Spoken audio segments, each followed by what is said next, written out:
Welcome to clue today news. Vikarabad భూ రీసర్వేకు ఆమోదం తెలపాలని శిక్షణ సర్వేయర్ల సర్టిఫికేట్ రద్దు చేస్తామని జిల్లా కలెక్టర్ దీపక్ తివారీ అన్నారు. శుక్రవారం కలెక్టరేట్లోని సమావేశ మందిరంలో భూ రీసర్వేపై శిక్షణ సర్వేయర్లతో సమావేశం నిర్వహించారు.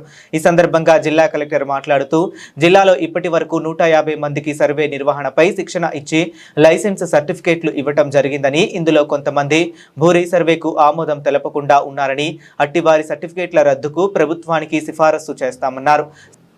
సంవత్సరాల క్రితం చేపట్టిన భూ సర్వేను రాష్ట్ర ప్రభుత్వం ప్రతిష్టాత్మకంగా తీసుకుంటుందని, భూ రీసర్వేకు లైసెన్స్ సర్వేయర్ల పాత్ర చాలా ముఖ్యమని కలెక్టర్ తెలిపారు.